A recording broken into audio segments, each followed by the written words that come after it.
Welcome traders to the education part 2, building the workspace. Let's begin. First of all, we'll just review Japanese candles versus range bars, which are used in TradingView.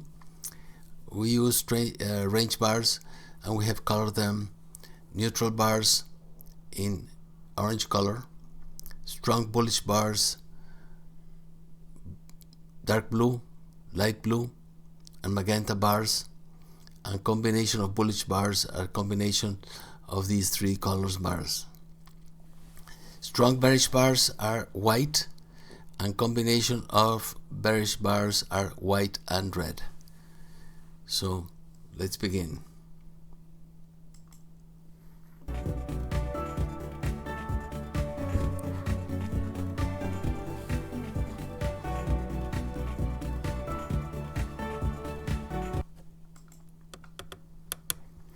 First of all, we'll discuss the disclaimer. The information contained in this website is solely for educational purposes and does not constitute investment advice. The risk of trading in securities market can be substantial. Therefore, you must review and agree to our disclaimer before using this site. If you have not read this disclaimer in part 1, you can stop the video right here and go through the disclaimer. We will now continue. Japanese candlesticks have been used by Japanese rice traders in the market at Osaka for hundreds of years, but are fairly new in the Western world. They started to be used in the 1980s as a complement to the bar charts used in the Western world. Today, these charts have become very popular for trading futures, options, and stocks. The duration of each candle will depend on the time frame used. In the chart here, where we have candlesticks, we have no time frame. So we don't know if this is a chart of 60 minutes, 1 week, 1 year, 1 minute. It could be any time frame. In this particular case, it happens to be a 5-minute time frame chart. The candle consists of a real body and an upper and a lower shadow. This is the real body here. This is the upper shadow. And this is the lower shadow. The real body will be green if the closing price was higher than the opening price, and therefore the candle is a bullish candle. In this case, the closing price in this candle is higher than the opening price, therefore the candle is green, and it is a bullish candle. If the candle is red, then the closing price was lower than the opening price, and therefore it is a bearish candle. The top of the upper shadow, this is the shadow, the upper shadow, the top is the highest price reached during the time interval of that particular candle. And the bottom of the lower shadow will show the lowest price reached in the candle's time interval. So this is the lowest price reached, this is the highest price reached. If it's a green candle, this is the opening price, this is the closing price, and if it's a red candle, this is the opening price and this is the closing price. The shape of the candle, its location on the chart, and the surrounding candles should help you determine the sentiment of the market and the possible market direction. Let's look at some candles in detail.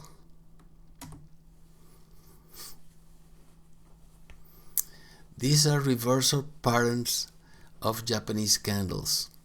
I'm not going to go through all of them, but we'll just discuss some of them, okay? The hammer is usually if you have a downtrend, all of a sudden you see a hammer, there's a good possibility that the next candles will be green. In other words, the price went down, and then the buyers took over and closed it to the top of the candle. Okay, this candle can also be an inverted hammer, as shown right here.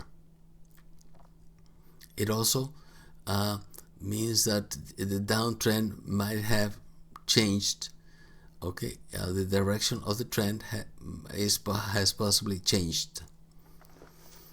If the hammer appears at the top of an uptrend, then it's called the hanging man. It could also have an inverted hammer, and it's called a shooting star. In both cases, okay, the uptrend might, okay, be reversed and a downtrend begin. You also have a bullish engulfing candle. In other words, you have a downtrend, candles are getting smaller, the body of the candle is getting smaller. All of a sudden you see a green candle with a large body that engulfs the previous candle. Okay, this is a bullish engulfing candle.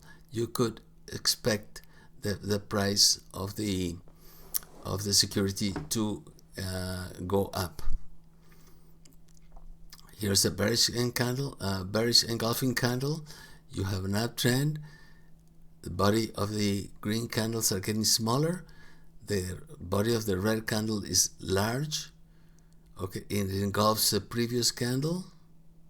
Okay, you can expect this trend to continue down. Dark cloud, you're going up here on an uptrend, and all of a sudden you have a red candle that does not engulf the previous candle, but it closes below the halfway point of the green candle. You could possibly expect a change in the direction of the trend. You also have the doji. A doji is when the price closes at the same level where it opened, or very near, okay, the same price that it opened. If it's at the bottom of a downtrend, and then you have a green candle, it's called a morning star. But if you have an uptrend and you see a doji and then a red candle, that's an evening doji star. In other words, you can expect the trend to be changing direction. Bullish harami. Harami is a pregnant woman. Here you have a downtrend with a big red candle. Then you have a small green candle inside the red candle, inside the red one. This we call a bullish harami. And a bearish harami would be the opposite. You're on an uptrend, you have a big green candle, then you have a small red candle that is inside the green candle. You might expect that the trend will change and continue down. The most popular reversal patterns are hammer, hanging man, bullish engulfing and bearish engulfing, dark cloud, inverted hammer, shooting star, doji, bullish and bearish harami. These candles by themselves are not signals and are dependent on the candles that surround them and the market structure in order to determine the probable market reversal.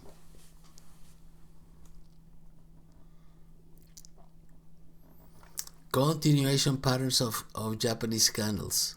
Here we have many candles which they call continuation candles. Okay. You can look them up. Okay, you can, if you want to study them, you can look them up and find out why they're called, continuation patterns. Basically, these patterns are very not easy to remember and hard to apply in a volatile market, especially if you're trying to scalp just a few points in the futures market. Therefore, we have opted to use range bars in our charts.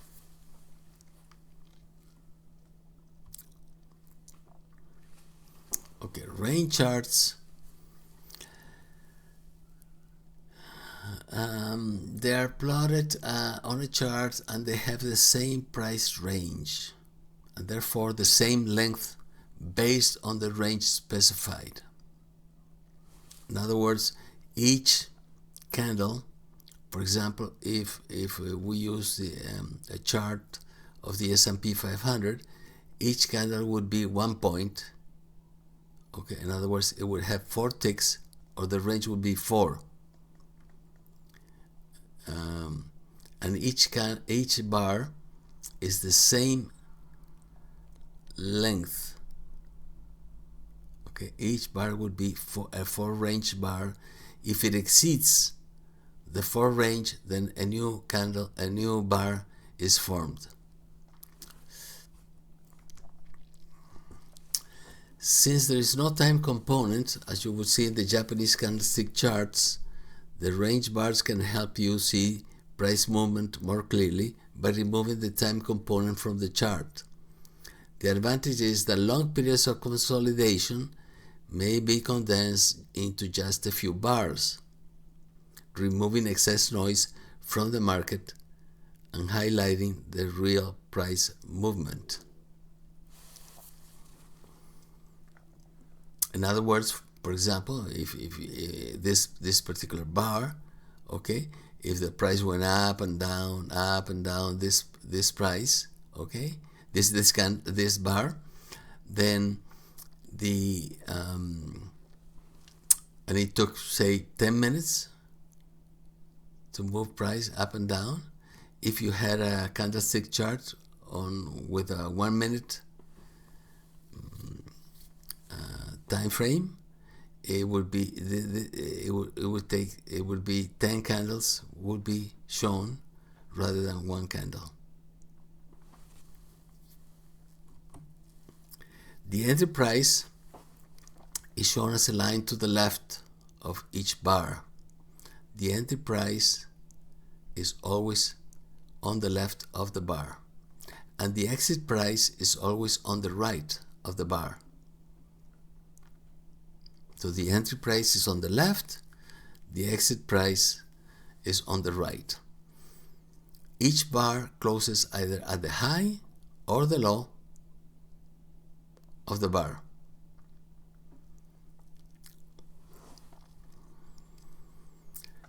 Regardless of the opening price, the open of the next bar is always 1 price tick above or below the close of the previous bar, since the new bar cannot be started until the specified range is exceeded.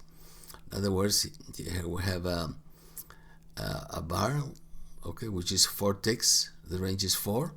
Okay, if it goes below 1 tick, it forms a new bar. Here it starts a new bar, goes down 4 ticks, goes down another tick. Here it forms a new bar right here. This is the opening price. And it went down, then it went up.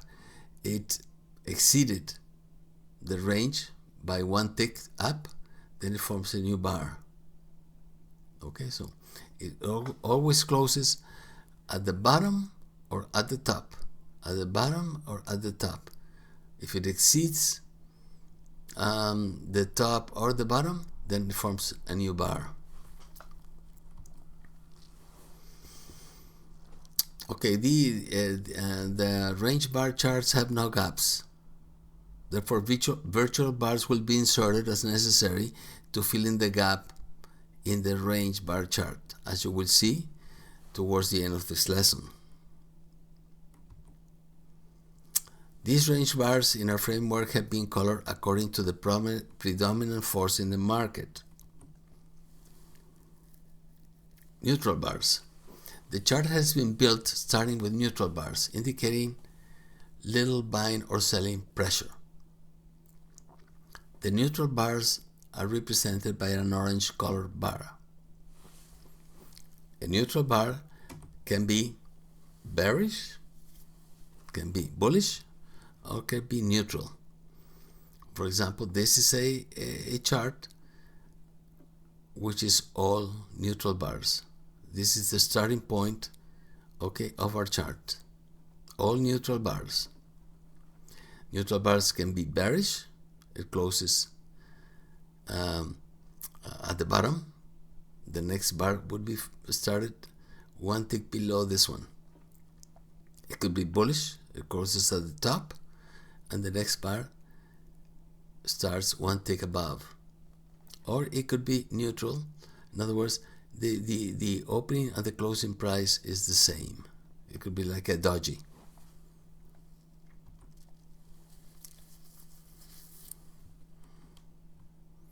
Okay, single bullish bars. We have a magenta or blue color bar, means that the buyers are coming into the market. If more buyers come into the market, then we have a light blue bar. So here we have buyers initiating, okay, the buying, magenta or blue. Here, more buyers coming into the market. A white bar means sellers coming into the market,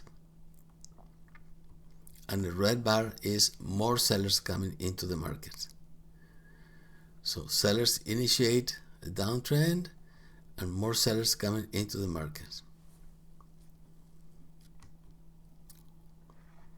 One bar is only a warning of what might happen, but wait for a confirmation in the bars that follow.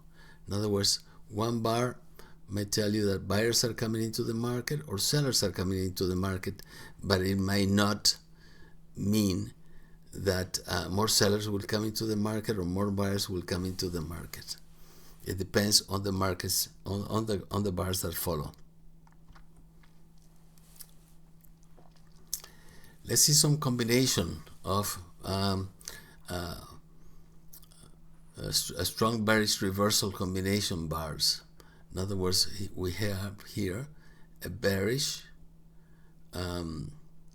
trend, okay, and these are bearish reversal bars.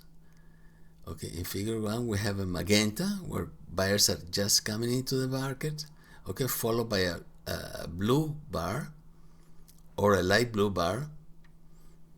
Okay, that means that it represents a strong pullback or a reversal of a downtrend. Similarly, a blue bar followed by a light blue bar may mean a pullback or a reversal of a downtrend. If we have more light blue bars coming in, like right here, it means more buyers coming into the market. Strong bullish reversal combination bars. Here's a bullish trend, and here we have a white bar followed by red bars, which means there's a pullback or a reversal of the trend. Similarly, if we have strong buying pressure, and then all of a sudden we see a white followed by a red bar, okay, these sellers are coming into the market and more sellers are coming into the market, there is a possible change of trend. Here we have strong buyers coming into the market, but followed by sellers, overwhelming buyers, and more sellers coming into the market. There's possibly a reversal of the trend, the bullish trend.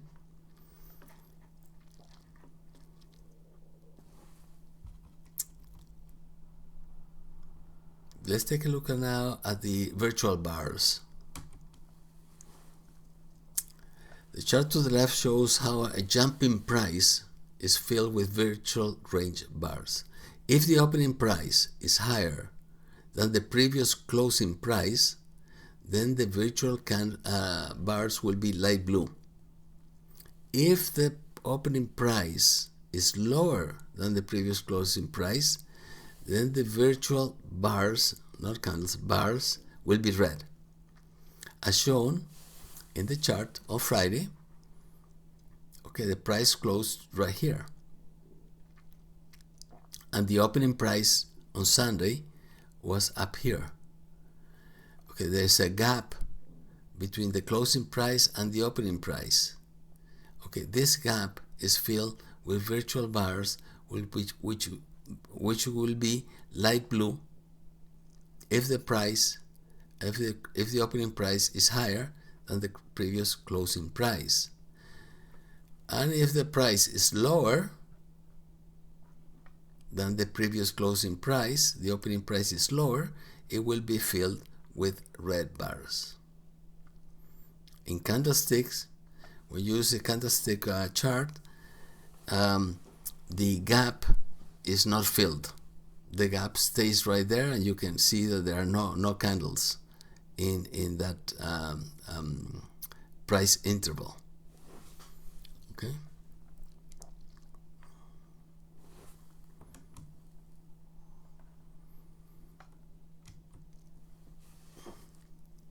So this would be a graph, okay, where we have colored the bars according to the buying or selling pressure. This is the first step in building the framework provided, but there is much more information printed on the chart, as you will see in part 3.